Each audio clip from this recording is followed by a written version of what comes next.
네, 반갑습니다, 여러분.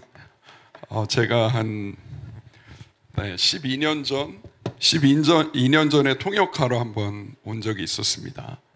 네, 기억하시는 분 계시나요? 혹시? 네, 그때는 이 자리가 아니었고 다른 자리였는데 잠시만요. 요거 잠깐 세팅을 하겠습니다.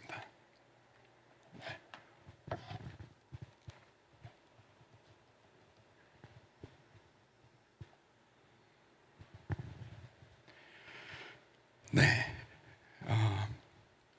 네, 그래서 그때 와서 제가 목사님 뵙고 또 사모님 뵙고, 근데 원래 제가 2001년도에 두 분을 이집트에서 두 분과 또 그때 자녀들이 어릴 때였죠. 그래서 굉장히 어릴 때였는데 이미 다 결혼했던 얘기 듣고 깜짝 놀랐습니다.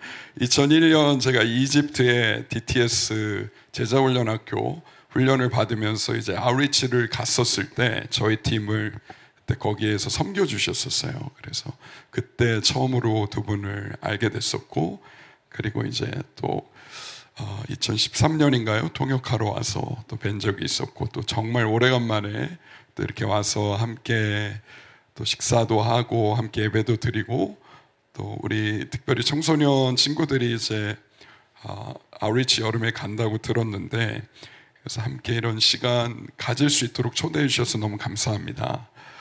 저는 오늘 하나님 아버지의 마음이라는 주제를 가지고 같이 나눌 건데요. 네, 보이시는 사진은 저의 딸들이 아닙니다. 네. 제가 가덕도, 여기서 굉장히 가까운 가덕도에 저희 YM 공동체가 있고, 저도 창원시에 살고 있는 창원 시민입니다, 여러분. 진해구에서 살고 있고요, 부산 신앙 앞에. 근데 제가 2013년 가덕도에서 첫 번째 DTS를 개척해서 이제 섬길 때 학생이었던 친구들이 다 결혼해서 자기 이제 아이들을 데리고 얼마 전에 놀러 온 거예요. 근데 공교롭게도 이제 다 딸 넷이어가지고 아이들과 이렇게 노는 사진을 누군가 찍었는데, 저의 집에서는 상상할 수 없는 광경인지라 하나님 아버지의 또 다른 마음을 느낄 수 있는 저녁이었습니다, 전날. 왜냐하면 저희 집은 아들만 넷이거든요. 네. 네. 네, 하나님 저희 가정에 네 아들을 주셔서, 그래서 여러분 또래예요. 이제 10대 청소년들, 또 어린 초등학교 2학년 막내도 있기도 하고요. 저희가 이렇게 네 아들들을 키우는데, 작년도에 저희 둘째 아이가 초등학교 6학년이었습니다. 근데 저희 아이가 계속해서 방학만 되면 조르는 일이 한 가지가 있었는데, 저희 부부가 YM 가덕 베이스에서 섬기는 사역 중에 하나가 청소년 캠프 사역을 하거든요. 이 교회에서 목사님, 사모님 하시는 것처럼. 근데 저희가 캠프를 할 때마다 이 아이가 계속 묻는 거예요. 엄마, 아빠, 나 올해는 정식으로 참여할 수 있냐고. 그거를 한 몇 년 전부터 계속 물었어요. 근데 이제 중고등학생들이 참여하는 캠프다 보니까, 그래서 조금 더 기다려 하는데, 드디어 작년 여름 저희 스태프들이 기도하던 중에 이제 문을 열어주기로 그렇게 결정을 해서 저희 둘째 아이가 캠프에 들어오게 됐습니다.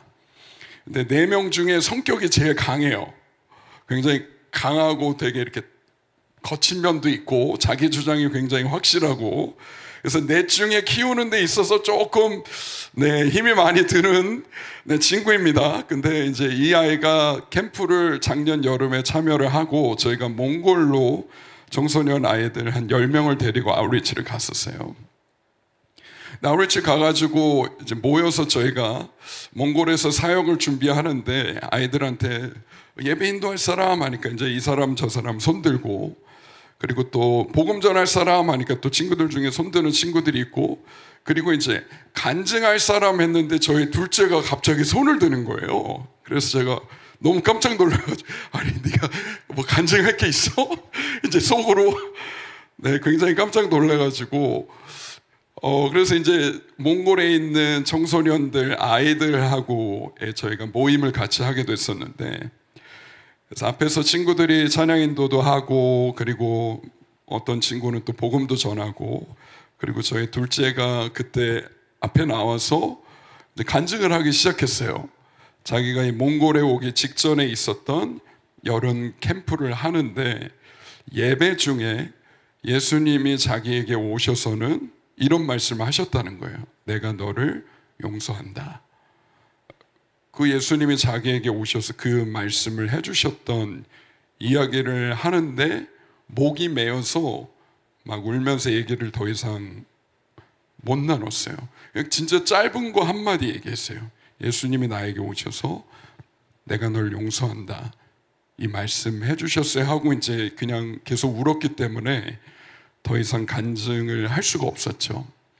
근데 이 아이의 그 나눔이 이루어지다가 그냥 거기 있는 많은 사람들이 같이 울기 시작했던 것 같아요. 왜냐하면 정말 이 아이를 찾아오셨던 그 예수님이 어떻게 우리가 모여있던 그 장소 가운데 함께하고 계시고 또 우리를 향한 그분의 사랑을 말씀하고 싶어 하시는지가 사람들의 마음 안에 이 아이의 눈물을 통해 느껴지는 시간이었습니다.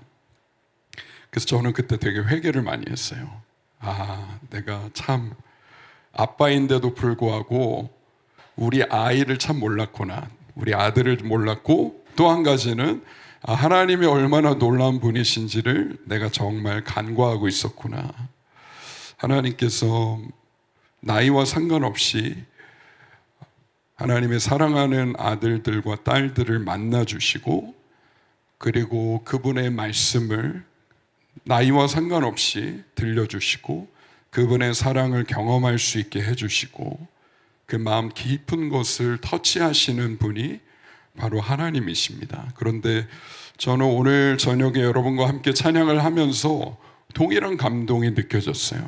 그 몽골에서 그렇게 함께 하셨던 그 하나님 아버지께서 지금 이 자리 가운데 그분의 충만한 사랑, 큰 사랑을 가지고 이곳 가운데 이미 오셔서 우리가 먼저 와서 그분을 맞을 준비를 한 게 아니라 하나님 아버지가 먼저 이 자리에서 우리를 기다리고 계셨던 것, 그리고 정말 우리에게 그분의 사랑을 오늘 저녁에 나타내고 싶어 하신다는 하나님 아버지의 그 마음이 참 많이 느껴집니다. 그래서 여러분, 하나님 그분이 이 자리에 우리와 함께하고 계세요. 그리고 우리에게 그분의 마음을 오늘 저녁 보여주고 싶어 하십니다. 그래서 저는 기대하지 마시고요. 하나님 그분 한 분만을 여러분이 오늘 저녁에 기대하시면 좋겠습니다. 자, 그러면 저희 로마서 8장 14절부터 19절의 말씀을 한번 같이 읽어볼까요? 혹시 보이시나요? 네, 함께 읽겠습니다. 시작. 무릇 하나님의 영으로 인도함을 받는 사람은 곧 하나님의 아들이라. 너희는 다시 무서워하는 종의 영을 받지 아니하고 양자의 영을 받았으므로 우리가 아빠 아버지라고 부르짖느니라. 성령이 친히 우리의 영과 더불어 우리가 하나님의 자녀인 것을 증언하시나니 자녀이면 또한 상속자 곧 하나님의 상속자요 그리스도와 함께한 상속자니 우리가 그와 함께 영광을 받기 위하여 고난도 함께 받아야 할 것이니라. 생각하건대 현재의 고난은 장차 우리에게 나타날 영광과 비교할 수 없도다. 피조물이 고대하는 바는 하나님의 아들들이 나타나는 것이니. 아멘. 자, 그래서 로마서 8장은 하나님의 영으로 인도함을 받는 사람이 곧 하나님의 아들이라고 얘기합니다. 근데 여기에 여러분이 아셔야 되는 건 남자만 얘기하고 있지 않다는 거예요. 아들과 딸 모두를 가리킵니다. 하나님이 우리에게 주신 영이 있는데요, 그 영은 우리가 무섭게 하도록 만드는 종의 영을 우리에게 주신 것이 아니라 하나님이 우리에게 보내주신 영은 우리를 하나님의 아들과 딸 되게 하는 양자의 영이라고 말씀하세요. 그래서 이 영을 받은 사람들, 이 성령님을 받은 사람들 누구나 하나님을 뭐라고 부른다라고 얘기하죠? 아빠, 아버지라고 부릅니다. 근데 여러분, 우리가 구약시대 때는요, 사람들이 성경에서 하나님을 아버지라고 불렀을까요? 안 불렀을까요? 불렀을까요? 안 불렀어요. 뭐라고 불렀죠? 주로? 여호와, 그렇죠? 야훼, 여호와라는 게 제일 많이 사용되어진 표현이어서 한 2,500번 정도 나옵니다. 자, 그리고 또 어떻게 불렀죠? 하나님을 구약시대 때? 아도나이, 네, 주라고 불렀었죠. 또 뭐라고 불렀죠?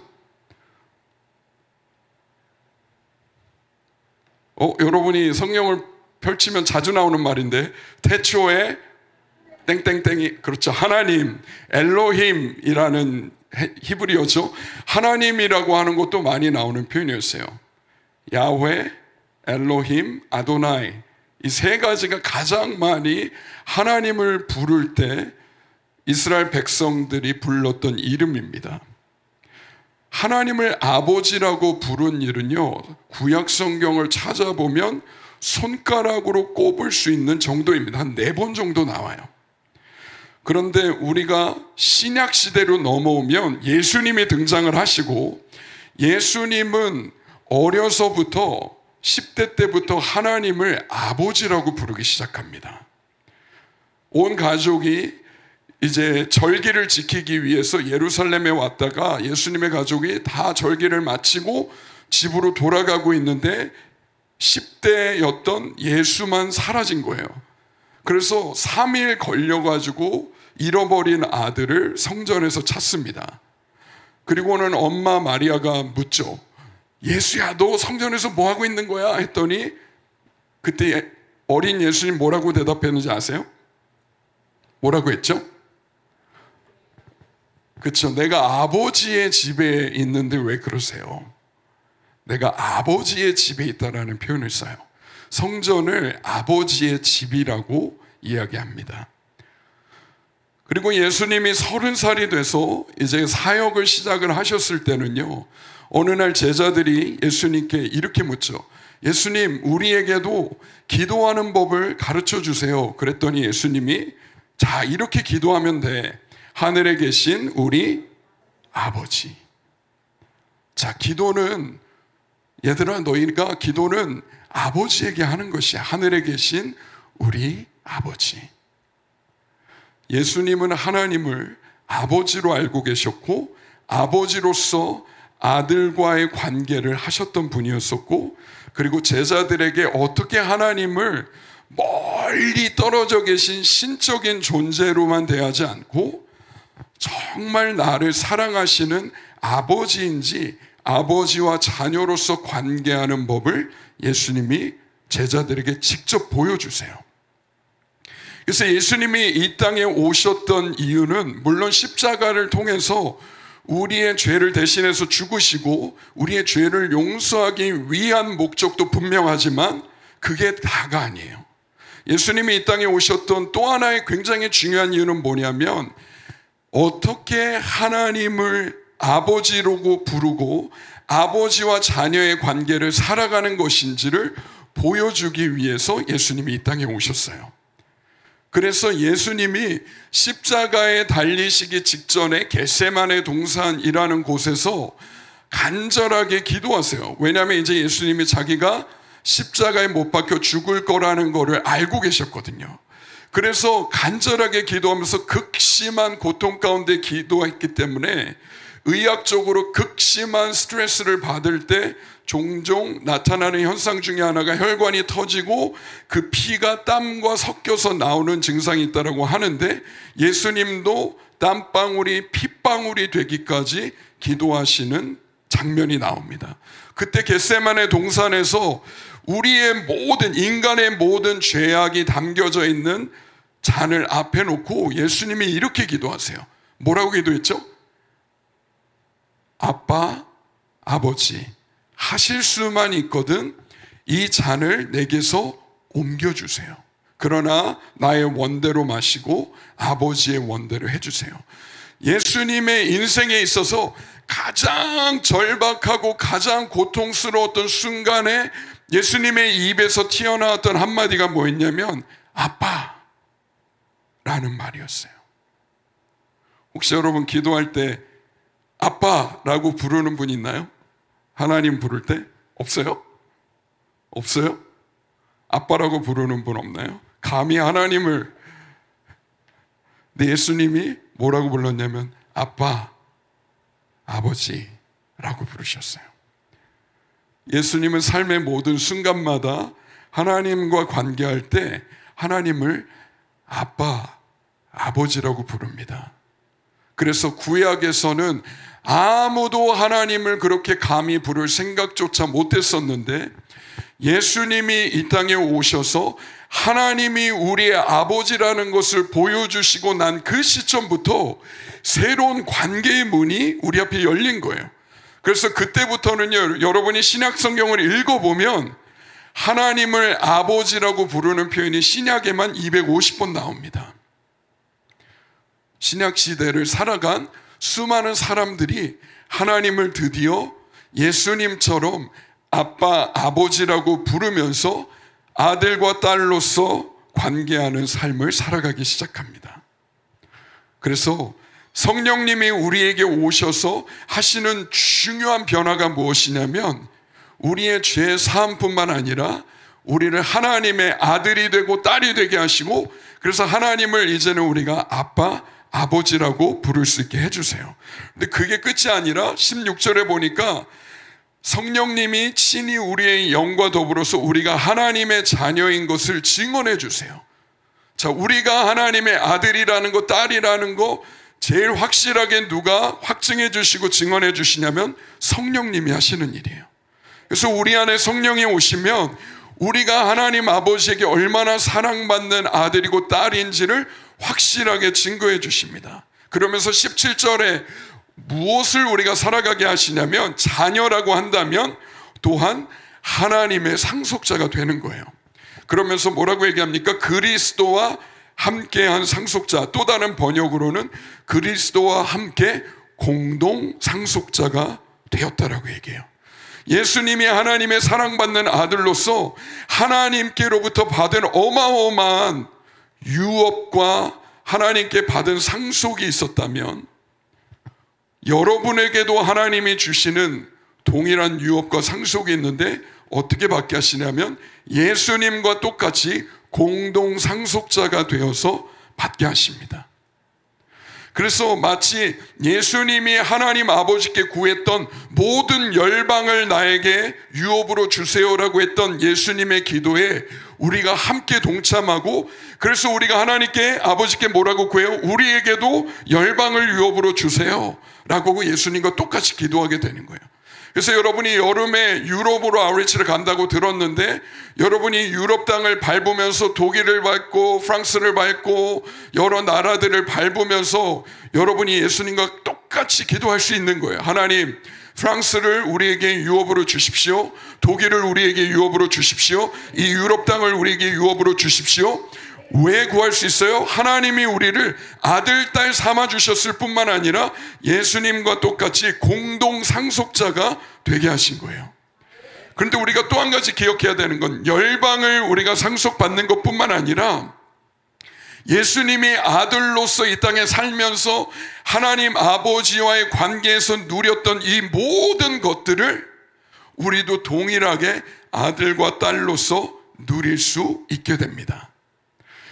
그래서 우리가 이제 말씀을 좀 오늘 저녁 많은 말씀을 빠른 속도로 통과하며 갈 건데, 그래서 여러분 정신을 똑바로 차리고 성령님이 이 말씀을 통해서 나에게 뭘 오늘 밤 마음 안에 심어주시고 말씀하시는지를 잘 들었으면 좋겠습니다. 자, 넘어가기 전에 19절에 보니까요, 피조물이 고대하고 있는 게 있다라고 얘기합니다. 피조물이 기다리고 있어요. 아주 간절하게.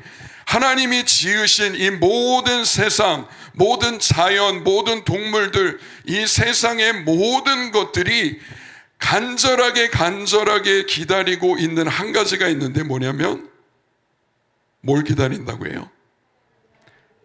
하나님의 아들들, 하나님의 딸들이 나타나게 되는 것을 기다리고 있어요. 어떤 아들이고 어떤 딸들입니까?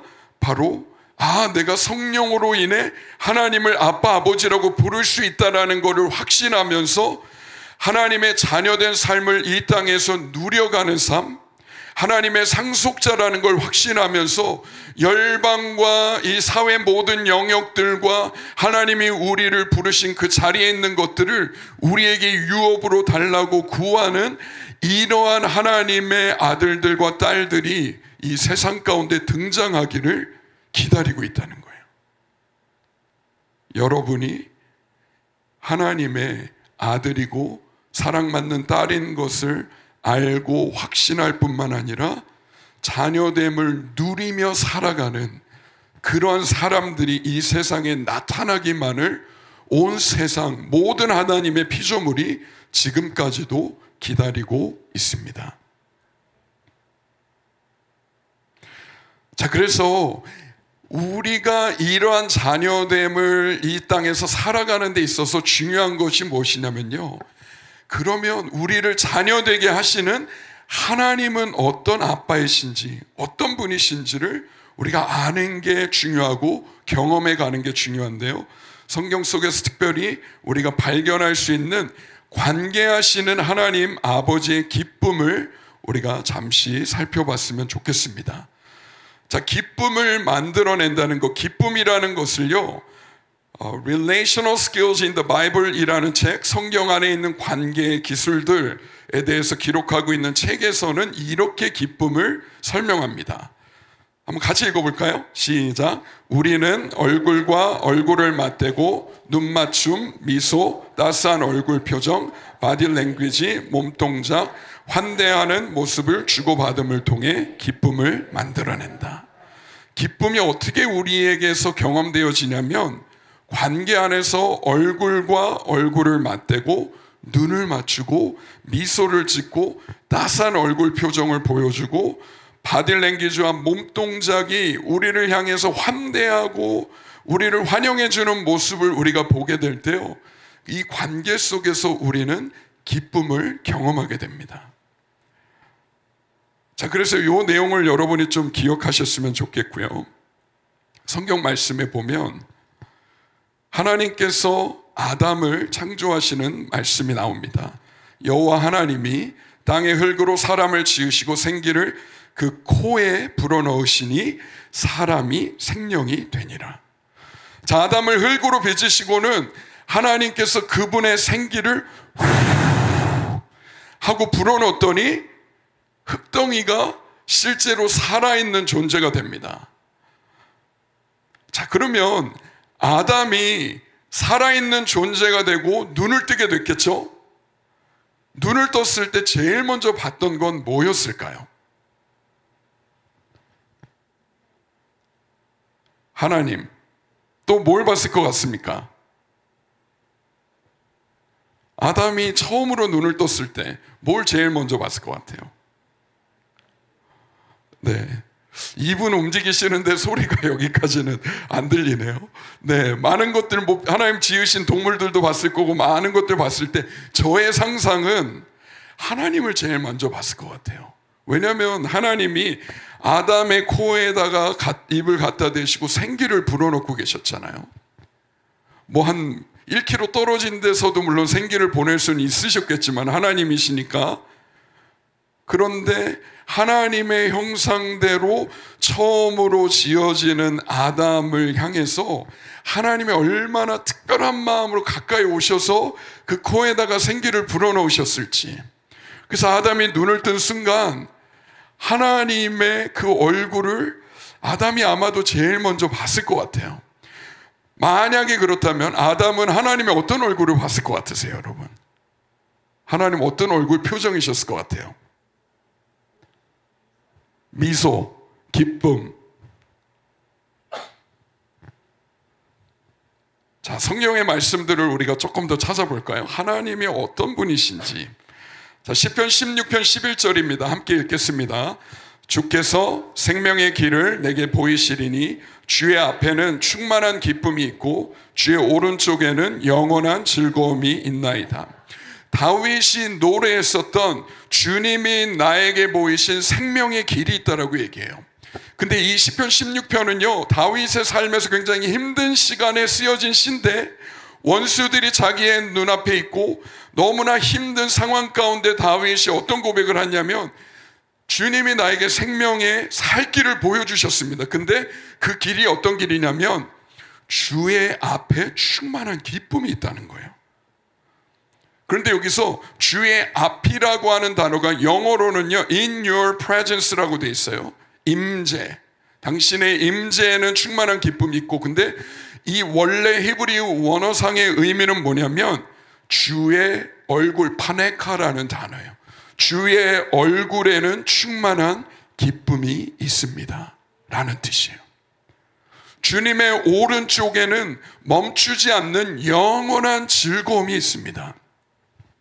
여러분, 그래서 우리가 하나님 앞으로 나아가서 하나님의 얼굴을 마주보는 순간 보게 되는 건 뭐냐면, 다윗이 경험했던 하나님은 바로 기쁨이 충만한 얼굴의 표정으로 자신을 바라보고 계시는 하나님을 다윗은 만납니다. 힘든 삶의 순간 가운데 자기를 향해 변함없는 기쁨으로, 즐거움으로 함께 하시는 하나님의 얼굴을 본 거예요. 조금 더 볼까요? 자, 시편 89편 15절 함께 읽겠습니다. 시작. 축제의 함성을 외칠 줄 아는 백성은 복이 있는 사람입니다. 주님, 그런 사람들은 주의 빛나는 얼굴을 보면서 살아갈 것입니다. 어떤 백성들이 축제의 함성을 외칩니다. 근데 이러한 사람들이 복이 있다고 얘기해요. 그런데 왜 이 사람들이 축제의 함성, 기쁨의 함성을 외치고 있을까요? 그 다음에 보니까 그런 사람들은 주의 빛나는 얼굴을 보면서 살아간다고 얘기해요.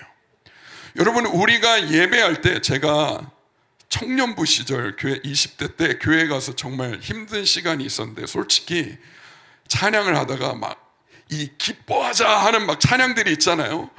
기뻐하세 막 그러는데 저의 마음은 진짜 하나도 안 기쁜데, 막 이 기뻐해야 된다라는 이 찬양을 부르는데 너무 힘든 거예요. 막 쥐어짜내듯이 하면서 막 억지로 이렇게. 솔직히 저는 그렇게 20대 때 찬양을 불렀었거든요. 근데 여러분, 우리가 기쁨의 함성, 축제의 함성을 언제 외치게 되냐면 주님의 빛나는 얼굴을 보기 시작할 때, 그분의 빛나는 얼굴 가운데 충만한 하나님의 기쁨을 보기 시작하면요, 그 기쁨이 우리 안에 그대로 경험되기 시작해요. 그러면서 자연스럽게 터져 나오는 고백과 노래가 뭐냐면 기쁨의 노래들이 나오게 돼요. 저는 20대 대학생 시절을 보낼 때, 그때 이미 신앙생활을 하고 있었고 캠퍼스 선교단체에 들어가서 4년 동안을 정말 열심히 스파르타식의 훈련을 받으면서 대학교 4년을 보냈거든요. 그래서 하나님에 관한 많은 성경 지식들이 제 머리 안에 있었어요. 성경 공부도 많이 했고 성경 암송도 많이 했고 4년을 그렇게 보냈기 때문에 하나님의 말씀을 머리로는 너무나 많이 알고 있었는데 저의 내면은 너무 말라 죽어가고 있었어요. 그래서 대학교 4학년 때 1년을 학교에 있는 캠퍼스 안에 있는 상담소에서 상담을 받아야 될 만큼 제 내적인 상태가 좋지 않았어요.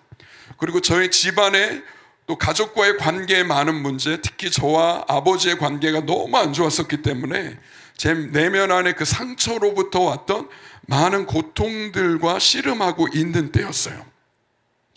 그렇게 대학교 4학년 때 1년을 상담을 받으면서 마치고 대학을 졸업하게 될 즈음에 예수전도단에서 하는 청소년 캠프가 있다는 말을 듣고, 그래서 거기에 이제 스텝으로 참여를 하게 됐어요. 거기에 참여해가지고 제가 맡은 반 아이들이 6학년 아이들이었거든요. 그래서 막 6학년 아이들하고 씨름하면서 캠프에 참여를 하고 있는데 어느 날 막 하나님을 같이 찬양하는 시간이 있었어요. 그런데 하나님을 찬양하고 있는데 제가 한 번도 경험해 본 적 없는 희한한 경험을 그 순간에 하게 됐어요. 그 경험은 뭐였냐면 하나님을 막 같이 열정적으로 찬양하고 있는데 갑자기 웃음소리가 들려오기 시작하는 거예요. 근데 이 웃음소리는 제 주위에 있는 사람들의 웃음소리가 아니었고 하나님의 웃음소리가 들려오기 시작하는 거예요. 하나님의 웃음소리가 막 제게 밀려오는데 저는 그때 울기 시작했습니다. 제가 왜 울었냐면, 아니 뭐야, 하나님이 웃으시는 분이었어?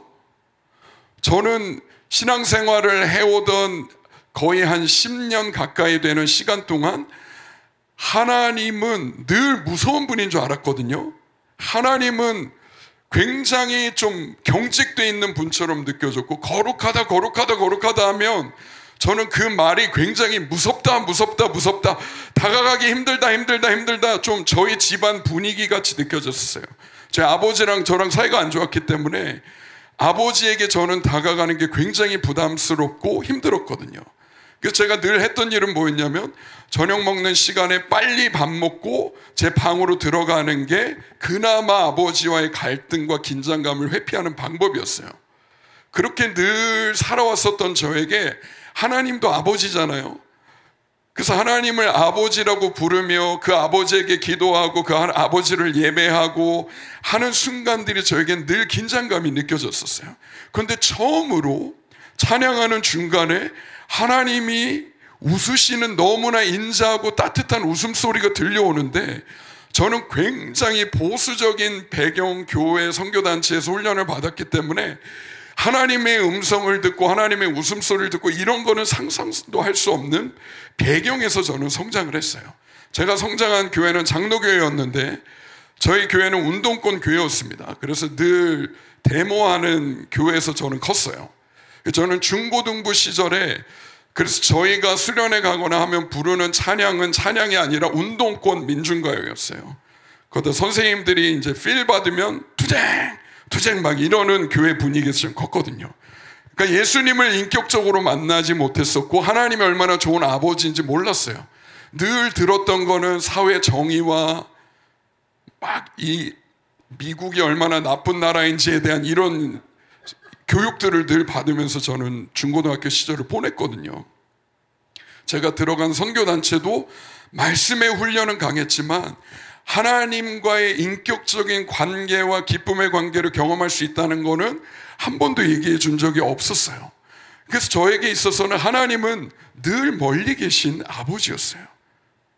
그런데 처음으로 그 하나님이 웃고 계시는 소리가 들리는데, 내가 어려서부터 교회를 다니고 성경 공부를 해왔고 그 하나님에 대해서 너무 오해하고 있었구나라는 것을 그때 처음으로 느끼게 된 거예요. 하나님이 얼마나 기쁨이 많은 아버지이신지를 그때부터 저의 삶에 하나님께서 계속해서 보여주시고 경험할 수 있도록 인도해 주기 시작하셨어요. 민수기 6장에 보면 아론의 대제사장의 기도가 나오는데 한번 같이 읽어볼까요? 여호와는 내게 복을 주시고 너를 지키시기를 원하며 여호와는 그의 얼굴을 내게 비추사 은혜 베푸시기를 원하며 여호와는 그 얼굴을 내게로 향하여 드사 평강 주시기를 원하노라 할지니라 하라. 하나님께서 아론과 그의 아들들에게 이스라엘 백성들을 축복할 때마다 너희는 이렇게 축복하라고 하시면서 가르치신 기도가 뭐에 관한 거예요? 여호와의 얼굴에 관한 기도예요. 여호와는 내게 복을 주시고 너를 지키시기를 원하며 여호와는 그의 얼굴을 내게 비추사 은혜 베푸시기를 원하며 여호와는 그 얼굴을 내게로 향하여 드사 평강 주시기를 원하노라. 여러분, 하나님의 얼굴이 우리를 향할 때 우리가 경험하는 것은 그분의 은혜와 그분의 평강입니다. 하나님의 얼굴에 충만한 기쁨을 우리가 경험하게 되는 거예요. 하나님이 얼마나 우리를 사랑하시는지 그분의 얼굴에 가득한 그 표정을 우리가 보게 되는 것, 이것이 하나님의 축복입니다. 날 향한 그분의 은혜가 얼마나 충만한지 그분의 얼굴을 우리가 마주보는 순간 경험하게 되는 것, 이것이 하나님의 축복인 거예요. 그래서 스바냐 3장 17절에 우리가 찬양으로도 자주 부르는 이런 고백이 나오죠. 같이 읽겠습니다. 너의 하나님 여호와가 너의 가운데 계시니 그는 구원을 베푸실 전능자이시라. 그가 너로 인하여 기쁨을 이기지 못하시며 너를 잠잠히 사랑하시며 너로 인하여 즐거이 부르며 기뻐하시리라. 아멘. 참고로 여기 나오는 사진들은 저희 아이들 사진입니다. 대부분. 자, 너희 하나님 여호와가 너희 가운데 계십니다. 하나님 임마누엘로 우리와 함께 하시죠. 그리고 그분은 우리에게 구원을 베푸시는 전능자이세요. 예수 그리스도를 통해 그분의 십자가와 죽음과 부활을 통해 하나님 우리를 죄로부터 구원하셨습니다.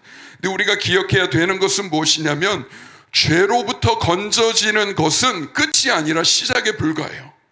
그리스도인의 삶은 예수 그리스도의 죽음과 부활로 말미암아 우리가 죄 사함을 받게 될 때 이제는 하나님의 아들과 딸이 되어서 이 관계 안에서 누리게 되는 기쁨을 충만하게 누려가는 여정입니다.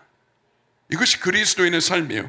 그래서 하나님이 뭐라고 얘기합니까? 너로 인하여 기쁨을 이기지 못하신다라고 얘기하세요. 그리고 너를 잠잠히 사랑하신다 하세요. 다른 번역으로는 사랑으로 우리를 잠잠하게 하신다라고 하세요. 우리의 마음이 힘들고 괴롭고 슬프고 화가 나고 두렵고 할 때 그분이 사랑으로 우리를 안으시면서 우리가 잠잠해지도록 하는 아버지세요. 그리고 또 뭐라고 얘기하십니까? 너로 인하여 즐거이 부르며 기뻐하시리라. 제가 앞으로 조금 나아가겠습니다. 여기서 즐거이 부른다라는 이 말은요, 히브리어로는 린나라는 단어예요. 그런데 이 즐거이 부른다는 이 린나라는 단어의 의미는 어떤 의미냐면 강한 감정을 가지고 노래 부르다는 뜻이에요. 강한 감정으로 소리치다. 그러니까 우리를 향해서 즐겁게 노래 부르시고 즐겁게 외치시고 계시는 하나님의 감정이 표현되어 있는 거예요. 즐거이 부르며 마지막에 기뻐하시리라 되어 있는데, 기뻐하시리라는 히브리어는요, 길 혹은 굴이라는 히브리어 단어인데 이 단어의 의미는 어떤 의미냐면, 이건 말로는 설명이 잘 안 됩니다. 동작으로 보여드릴게요. 너무 기뻐서 빙글빙글 돌다라는 뜻이에요. 진짜 이런 의미예요. 그러니까 여러분, 하나님이 우리를 사랑하시고 우리를 기뻐하시는데 그분의 감정이 어느 정도냐면 너무 좋고 너무 기뻐서 그분이 노래하고 계시고 빙글빙글 돌면서 춤을 추시는 하나님의 그 감정을 우리에게 표현하시는 거예요. 하나님이 그냥 우리를 향해서 이렇게 팔짱 끼고 그래 나도 너 사랑한다 이러는 분이 아니시라는 거예요. 우리를 향해서 늘 엄숙해 계시고 무서운 표정으로 죄 짓나 안 짓나, 예배 잘하나 못하나, 음정 틀리나 안 틀리나, 박자 틀리나 안 틀리나 이런 거 보고 계시는 분이 아니라 그분이 우리를 보실 때 그분의 주체할 수 없는 기쁨이 우리를 향해 터져 나오는 거예요. 여러분, 그래서 우리가 찬양할 때 여러분의 영의 귀가 열려지기를 바랍니다. 우리의 영의 귀가 열려지면 뭐를 듣기 시작하냐면 우리를 향해 노래하시는 하나님의 노래를 듣기 시작하는 거예요. 우리의 영의 눈이 열려지면 뭘 보기 시작하냐면 여러분이 앞에 나와서 막 춤을 추며 예배할 때 하나님이 어이구 잘 추네 그냥 이렇게 계시지 않고 하나님도 우리와 함께 춤을 추시는 아버지시라는 거예요. 하나님은 경직되어 계시지 않으세요. 딱딱한 분이 아니세요. 성경에서 하나님은 스스로를 기쁨의 아버지라고 표현하고 계십니다.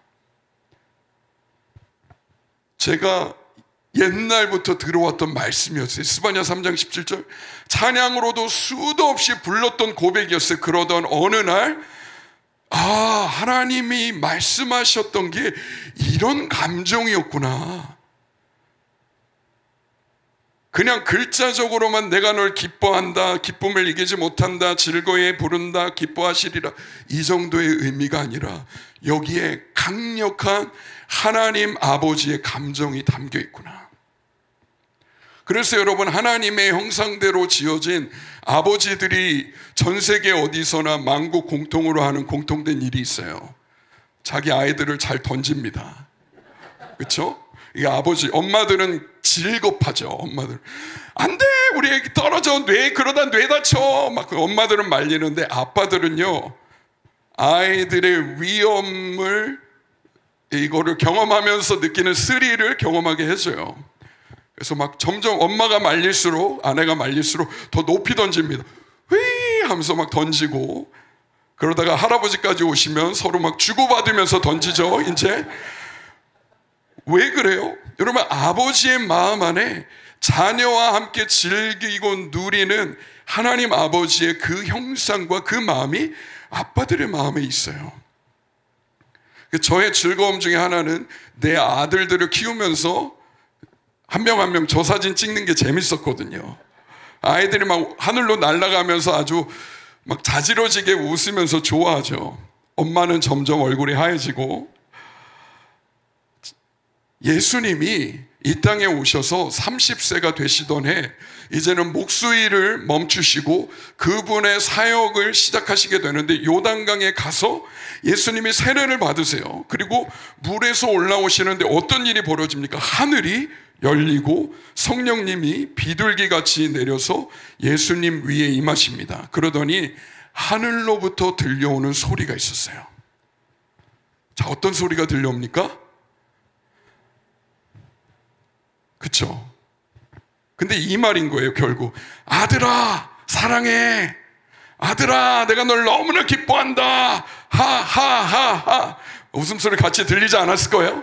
하나님이 말씀하실 때 심각하게 얘기하지는 않으셨을 것 같아요. 하늘에서 자기의 너무나 사랑하는 아들 예수가 이제 이 너무나 중요한 그 일들을 시작하기 위해 요단강에 세례를 받고 나올 때, 와, 아들아 사랑한다, 아들아 널 너무나 기뻐한다, 아들을 향해 표현하시는 하나님 아버지의 마음을 우리가 보게 돼요.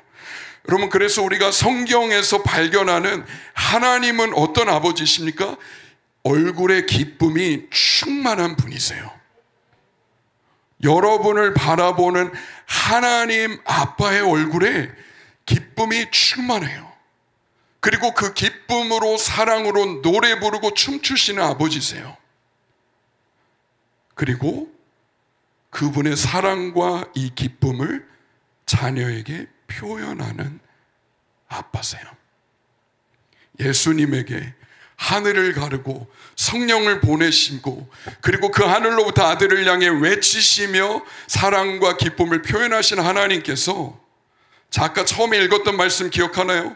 우리가 하나님의 영으로 인해 하나님의 자녀가 되고 하나님을 아빠, 아버지라고 부르게 되고 공동 상속자가 된다라고 얘기했죠.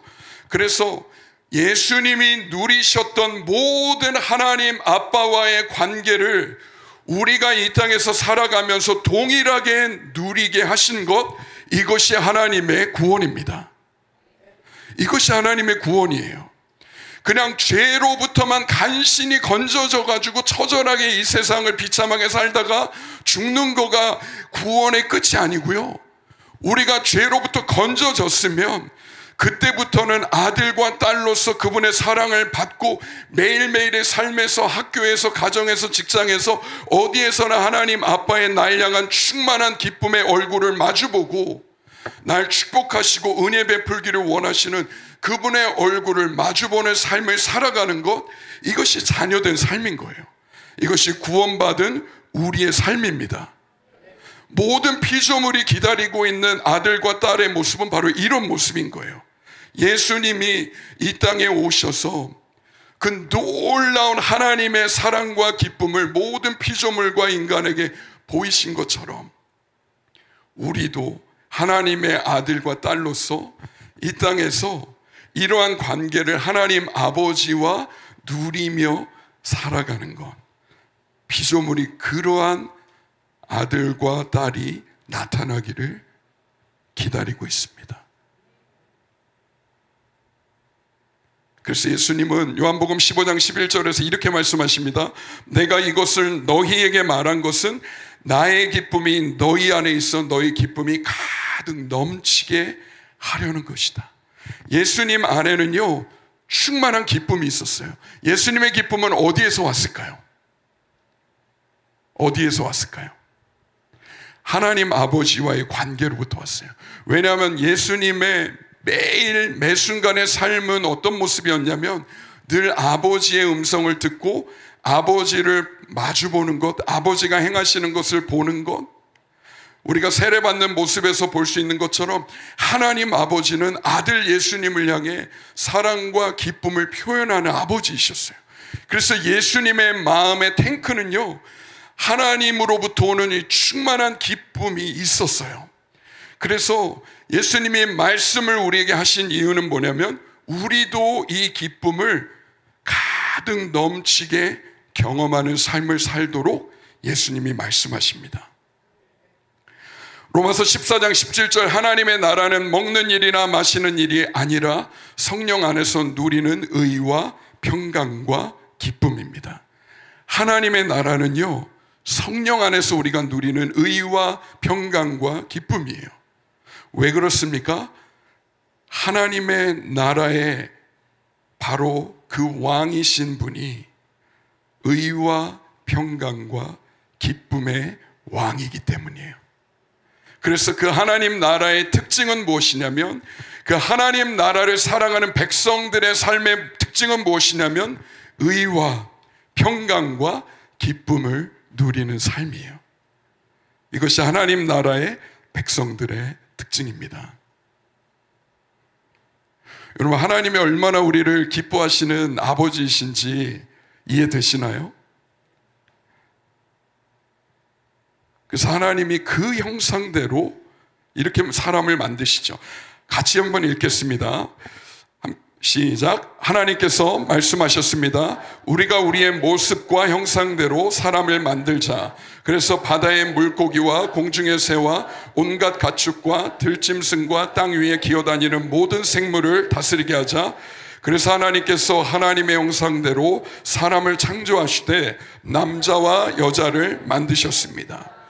하나님의 형상에 담긴 많은 의미들이 있지만 그 중에 또 하나의 의미가 무엇이냐면, 바로 아버지와 아들 예수님이 이 충만한 사랑과 기쁨의 관계를 살아가신 것처럼, 그러한 관계하시는 하나님의 형상, 그러한 기쁨의 형상을 따라서 남자와 여자를 형상대로 창조하셨어요. 그리고 나서 하나님이 그 남자와 여자에게 첫 번째로 복을 주시며 이렇게 말씀하십니다. 자녀를 많이 낳고 번성하여 땅을 채워라. 땅을 정복하여라. 바다의 물고기와 하늘의 새와 땅 위에 움직이는 모든 생물을 다스려라.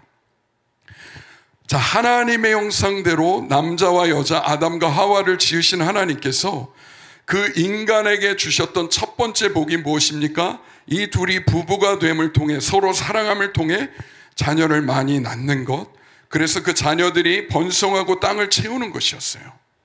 자, 우리가 여기에서 보게 되는 건 뭐냐면, 하나님의 관계하시는 형상을 우리의 가정 안에서 보게 돼요. 아버지와 아들과 성령이 서로 사랑하고 서로를 충만하게 기뻐하는 이 하나 되어진 관계를 따라서 하나님이 지으신 게 아빠와 엄마, 그리고 그 사이에서 태어난 자녀가 이루게 되는 하나의 가정이었어요. 마치 아버지와 아들과 성령 삼위일체 하나님이신 것처럼 아빠와 엄마와 자녀가 세 사람이 한 가정을 이루게 되는 것, 이것이 바로 하나님의 형상대로 지어진 우리의 가정의 모습이에요. 근데 여기서 굉장히 중요한 게 있는데요, 갓난아기가 가장 깊은 안정감을 느끼는 모습이 어떤 모습인지 학자들이 연구해 봤을 때, 엄마가 기쁨으로 자기를 바라봐주고 그런 두 사람을 아빠가 옆에서 바라봐주고 있을 때, 이 세 사람의 관계가 있을 때 아기는 가장 깊은 안정감을 경험합니다. 그리고 더 놀라운 건 뭔지 아세요? 지금의 현대 과학이 발달하면서 뇌에 대한 연구들이 계속해서 진행되고 있죠. 그런데 이 뇌 과학의 연구를 통해서 발견되어지는 건 뭐냐면, 인간의 좌뇌와 우뇌가 있어요. 그 중에 우뇌에서도 우뇌 가장 높은 지점에 있는 통제센터의 역할을 하는 부분이 있습니다. 인사이드 아웃이라는 만화를 보신 분 계신가요? 인사이드 아웃 1이나 2편 봤다. 한번 손 들어보세요. 인사이드 아웃. 네. 네, 많이 보셨네요. 거기에 나오는 이 감정들이 사람으로 표현되어 있는데 거기에 모여 있는 자리가 통제센터예요. 그 실제 뇌과학을 바탕으로 만들어진 애니메이션입니다. 그런데 놀라운 건 뭐냐면 이 뇌의 발달에 있어서 가장 높은 통제센터의 역할을 하는 부분이 어떻게 구성되냐면 그냥 나 혼자만이 아니라 세 사람의 관계로 형성되어져요. 그러니까 한 인간의 존재에 있어서의 정체성이 어떻게 형성되냐면 세 사람의 관계를 통해 나라는 정체성이 형성되어지는 것을 발견하게 됩니다. 신기하죠? 하나님도 삼위일체 하나님이신데 우리의 존재에 있어서 너무나 중요한 자리를 차지하는 내가 누구인가 라고 하는 것에 존재에 있어서 그 가장 중요한 기초가 바로 세 사람으로 이루어진다는 거예요.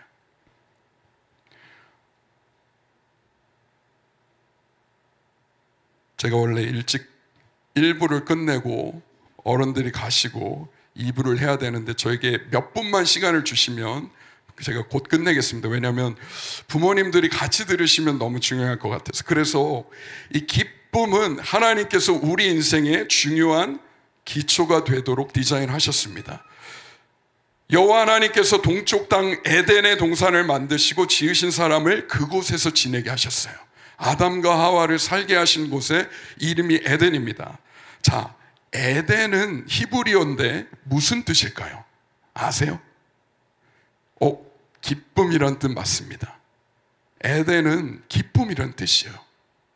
하나님이 지으신 처음 인간이 살게 하신 땅은 에덴, 기쁨의 동산이었어요. 에덴에서 아담과 하와가 누릴 수 있었던 관계가 있죠. 하나님의 얼굴을 대면할 수 있는 관계, 하나님 아버지의 음성을 들을 수 있는 관계, 아담과 하와가 부부로서 아무런 거리낌 없이 어떤 수치도 없이 누릴 수 있는 관계의 기쁨이 있었어요. 이곳이 바로 우리가 처음 살도록 지어졌던 에덴 기쁨의 동산의 모습입니다. 네, 저희 부부의 사진인데요. 그래서 하나님이 하와를 지으시고 데리고 오셨을 때 아담의 입에서 하와를 딱 보는 순간 터져나온 고백이 있어서 이는 내 뼈 중에 뼈요 살 중에 살이라 하면서 막 감탄합니다. 자신의 이제 아내가 될 하와를 보았을 때 너무 감탄하면서 이렇게 고백하죠. 그래서 저도 제 아내에게 사랑을 고백할 때 처음에 데이트할 때 이 말씀으로 노래를 지어서 한번 불러준 적이 있었어요. 그래서 막 사랑을 표현하고 싶은데 제일 먼저 아담이 표현했었던 이거를 가지고 사랑을 고백하곤 했었는데, 자, 하나님은 아담과 하와가 이 기쁨의 관계 안에 어떤 부끄러움이나 거리낄 것 수치도 없이 살아갈 수 있게 하셨습니다. 그리고 나서 하나님이 자녀를 주시죠. 자, 가정 안에서 아이가 태어났을 때 이 아이가 건강하고 성숙한 사람으로 자라가기 위해 꼭 필요한 게 뭘까요? 뭘까요? 뭘까요? 네? 뭐 정답 하나만 있는 거 아니니까 얘기하셔도 돼요. 뭐가 필요해요, 아기가? 말씀? 사랑. 또 뭐가 필요해요? 먹는 거 필요하고 또 뭐가 필요하죠? 네? 부모님 필요하고요. 필요한 게 진짜 많아요. 아이를 키우면서 보면. 그런데 진짜 아이에게 필요한 게 있는데요. 기쁨이에요. 처음에 아이는요, 태어나서 6주가 될 때까지 아이의 가장 발달한 감각기관이 뭐냐면 후각입니다.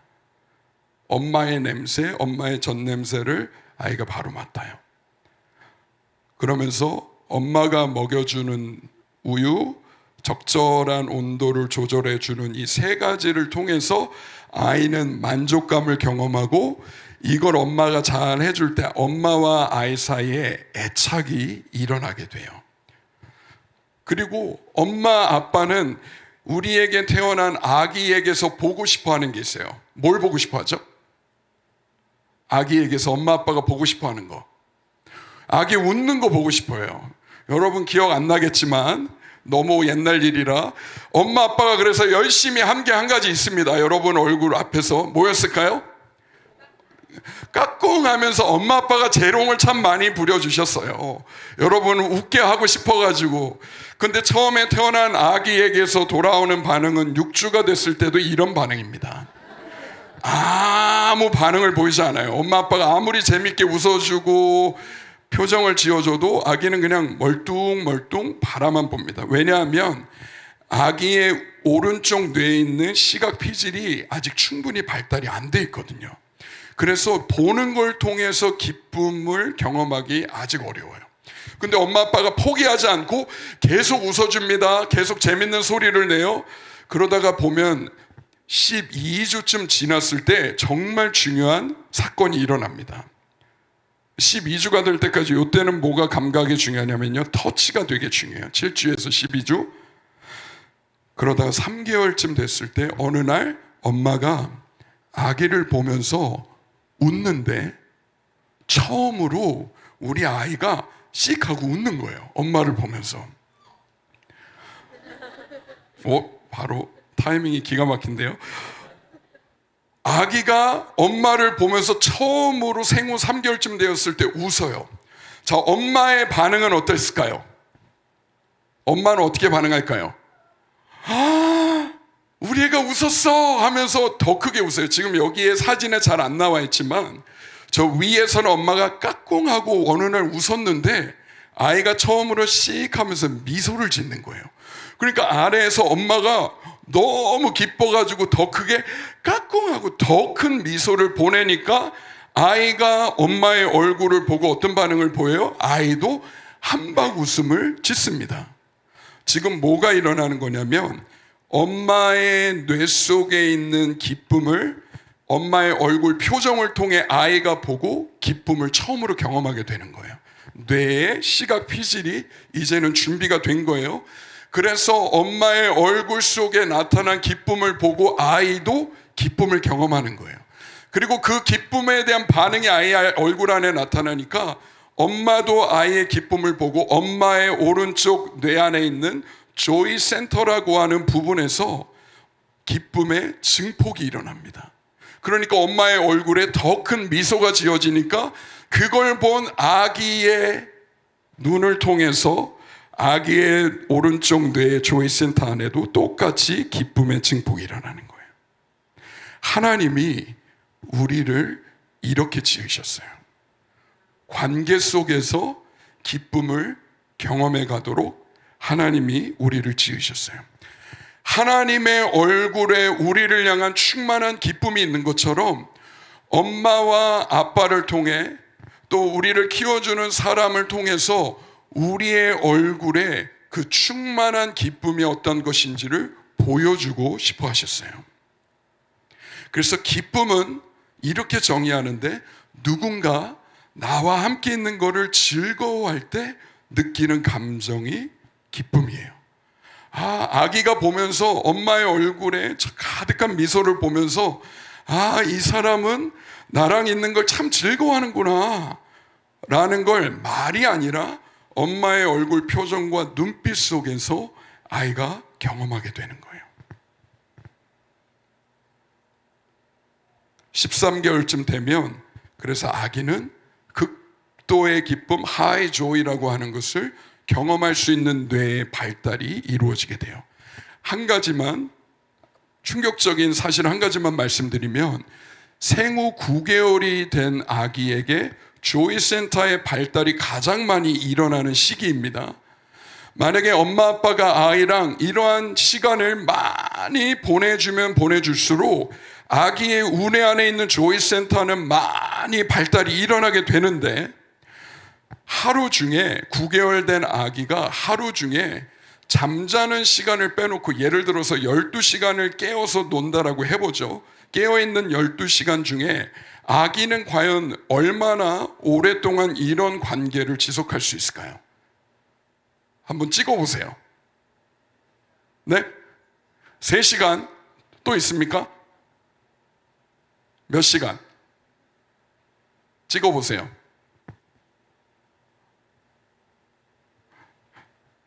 8시간. 어떻게 하셨죠? 네, 8시간이에요.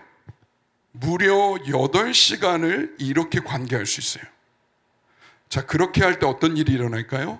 아이의 우뇌 안에 있는 조이 센터라는 부분에 기쁨이 폭발적으로 일어나게 됩니다.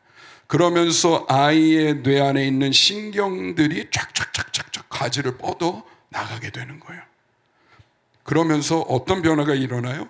기쁨을 많이 경험한 아이들은 조이 센터가 많이 발달을 하게 됩니다. 기쁨이 풍성한 환경에서 성장하게 될 때, 그래서 상대적으로 그런 사람은 어른이 되어가고 어른으로 살아가면서 건강한 감정을 갖게 됩니다. 건강한 관계의 기술들을 배우게 되고요. 안정된 정체성을 갖게 돼요. 근데 그 안정된 정체성이라는 건 무슨 말이냐면, 아기는 생후 1년, 1년 반까지 내가 누구인가를 어떻게 배워가냐면 아직 말을 못 알아듣잖아요. 엄마의 눈빛 속에 나타난 그 감정을 통해서 저게 나구나 라고 이해해요. 엄마가 많이 웃어주고 많이 놀아주고 그러면 아이는 엄마의 얼굴에 있는 기쁨을 통해서 나는 기쁨이구나, 나는 이런 사람이구나 라는 걸 관계적으로 경험해 가는 거예요. 그런데 만약 이러한 기쁨을 많이 엄마와 아빠가 줄 수 없는 환경에서 아이가 태어나서 크게 됐을 때, 예를 들어 엄마가 산후 우울증 때문에 많이 우울한 얼굴 표정을 지을 때가 많았다면, 그렇다면 그 아이는 주로 보게 되었던 엄마의 얼굴에 나타난 감정이 슬픔이나 우울함일 수 있어요. 혹은 불안함일 수도 있죠. 그러면 아이는 뭐가 세팅이 되냐면, 아이의 우뇌 감정의 세팅은요, 기쁨이 아니라 우울, 슬픔, 불안함, 두려움으로 세팅이 끝나게 됩니다. 근데 이게 언제 일어나냐면 태어나서 1년 정도의 시간이 지나는 이 시기에 이 표준의 세팅이 일어나게 돼요. 굉장히 일찍 일어나죠. 그래서 어떤 사람들은 이 세팅이 바뀌지 않으면 어른이 되어서도 우울 모드로 살아가요. 혹은 불안함이 굉장히 많아요. 분노가 많아요. 이런 사람 만나보셨나요? 이 사람은 만나면 늘 화가 나 있는 것 같다. 아니면 이 사람은 늘 불안한 것 같다. 우리가 일찍 태어나서 굉장히 이른 시기에 우리의 뇌 안에 자리 잡게 된 세팅이 어떤 관계를 가정 안에서, 특별히 부모님과의 관계에서 경험했는가가 우리에게 굉장히 많은 영향을 미치게 됩니다. 기쁨이 빈약한 환경에서 크게 되면 정서적, 관계적 기술이 빈약하고요. 기쁨이 없는 대신 두려움과 불안이 많아져요.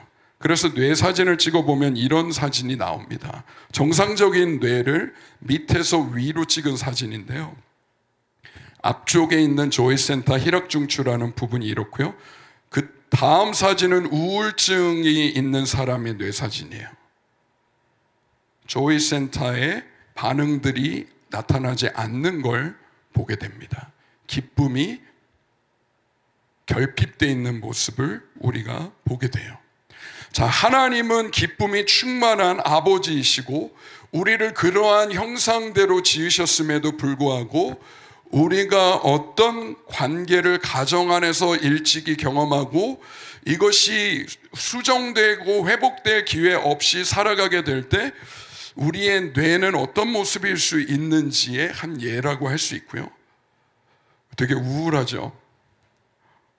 왜냐하면 내가 태어나서 1살이 될 때까지 내가 아직 말도 할 줄 몰랐고 나를 일방적으로 받을 수밖에 없었고 내 책임도 아닌데 그 영향을 내가 고스란히 받고 살아가게 되니까요.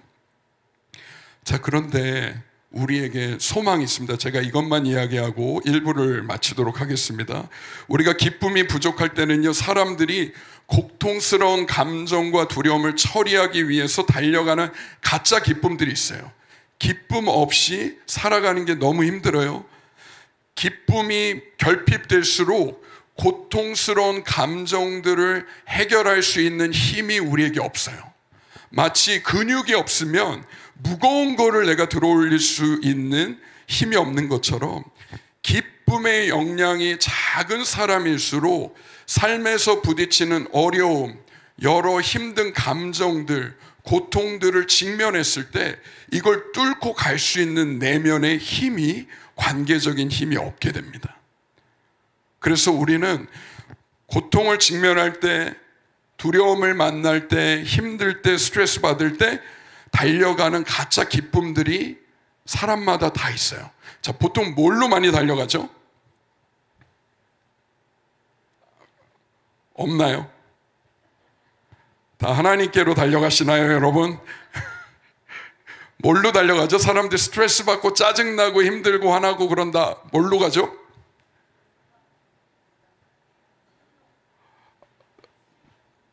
네, 먹는 걸로 달려가기도 하고요. 또 있나요? 게임 하기도 하고요. 또 있나요? 네, 스마트폰 요즘은 제일 많이 달려가죠. 힘들어도 스마트폰, 화나도 스마트폰, 슬퍼도 스마트폰, 게임, 인터넷, 음식 먹으면 기분이 조금 좋아지거든요, 처음에. 그렇죠? 바스킨라빈스 한 통 쿼터 사이즈를 끝내주면 슈거가 그냥 확 올라가면서 기분이 처음엔 좋아집니다. 술과 마약, 그렇죠? 사람들이 고통을 잊고 싶어서 술이나 마약을 해요. 기분을 업 시켜주는 마약, 기분을 안정시켜주는 마약. 아니면 성, 자, 스마트폰을 통해서 야한 영상들, 사진들, 이야기들을 통해서 우리의 뇌에 가져오는 성적인 자극은 굉장히 강력합니다. 혹은 다른 사람들과의 건강하지 않은 관계, 아니면 어떤 사람들은 일이나 사역, 막 뭔가를 잘 함으로써 사람들로부터 인정받는 거, 이러한 많은 것들이 우리에게 기쁨과 비슷한 자극을 주기 때문에 진짜 기쁨이 없는 사람, 기쁨의 역량이 작을수록 우리의 삶에는 이러한 것들이 가짜 기쁨으로 점점 세력을 확장시켜 갑니다. 그리고 우리는 그거를 요즘은 이렇게 얘기하죠. 중독. 우리 안에 기쁨이 없을 때 우리의 삶에 커지는 건 중독이에요. 가짜 기쁨으로 달려가기 시작합니다. 자, 그래서 그러면은 어떻게 기쁨을 회복해가고 키워갈 수 있을까요? 자, 여기서 제가 이것만 이야기하고 마치고 우리 친구들하고는 2부 때 조금 더 이야기할게요. 사람들이, 내가 청소년이 이미 됐어요, 어른이 이미 되었어요, 할아버지 할머니가 됐어요, 뇌의 다른 부분들은 이미 발달 시기를 놓쳤으면 그대로 고착이 돼버려요. 그런데 놀라운 하나님의 디자인은 무엇이냐면, 이 조이 센터라고 하는 부분은 나이와 상관없이 지금도 내가 누군가와의 관계에서 누군가 나와 함께하는 걸 진실하게 즐거워해주는 기쁨을 내가 경험하게 되면 이 안에서 사랑의 결속이 만들어지게 되고, 조이 센터가 지금이든 60대든 70대든 조이 센터가 자라가기 시작합니다. 너무 신기하죠? 하나님 우리를 그렇게 지으셨어요. 그래서 기쁨은 여러분이 갓난 아기였을 때나 지금이나 똑같습니다. 뭐냐면 우리를 볼 때 환해지는 얼굴 표정, 따뜻한 목소리 톤, 터치, 부드럽게 나를 두드려주고 안아주는 것들을 경험할 때 이러한 비언어적인 표현들을 우리가 관계 속에서 경험하다 보면 기쁨을 경험해요. 그래서 여러분이 이 교회 문을 열고 딱 들어왔는데, 저 뒷문을 열고 들어오는데 누군가 여러분이 여기에서 왔어요 하면서 왔어 하면서 막 안아주고 웃어주고 하는 모습을 계속 경험하다 보면 우리 안에 기쁨이 커져갑니다. 결핍되어 있던 기쁨의 회복이 나중에 일어나기 시작해요. 그래서 여러분이 지금 하고 있는 이런 영 데이빗 미션 트립인가요? 네, 이 훈련과 아우리치를 함께 가고 함께 보내는 이러한 시간들이 여러분의 삶의 진정한 기쁨을 경험할 수 있게 해주는 하나님의 축복의 통로예요. 그래서 여러분이 많이 기대하셨으면 좋겠고, 또 우리 부모님들께서는 우리 아이들이 또 좋은 관계, 기쁨의 관계들을 경험할 수 있도록 함께 기도해 주셨으면 좋겠습니다. 그리고 특별히 우리가 이미 우리 아이들이 10대가 되었던 20대가 되었던 부모와 자녀의 관계에서 우리가 여전히 경험할 수 있는 기쁨의 관계가 여전히 존재합니다. 늦지 않았습니다. 우리가 아이들을 향해, 자녀들을 향해, 손자, 손녀들을 향해 웃어줄 때, 안아줄 때, 사랑을 따뜻한 목소리로 표현해 줄 때 우리는 이 관계 안에서 기쁨을 경험하게 됩니다. 그래서 그런 기쁨을 키워가는 연습들을 가정 안에서, 또 속해 있는 공동체 안에서, 또 친구, 직장, 학교 관계 안에서 많이 연습해 가셨으면 좋겠습니다. 구체적으로 어떻게 그러면 이 기쁨을 키워가는가는 2부에 제가 함께 나누도록 하겠습니다. 제가 기도하겠습니다. 하나님, 우리를 사랑하시되 하나님 충만한 기쁨으로 우리를 기뻐하시고 사랑하시고 그 사랑과 기쁨을 표현하시는 좋은 아버지이셔서 감사합니다. 하나님의 그 얼굴빛을 우리에게로 향하여 드셔서 우리에게 은혜 베푸기를 원하시는 아버지이셔서 감사하고, 우리에게 그 얼굴을 향하여 드셔서 우리에게 평강 주기를 원하시는 참 좋은 아버지이셔서 감사합니다.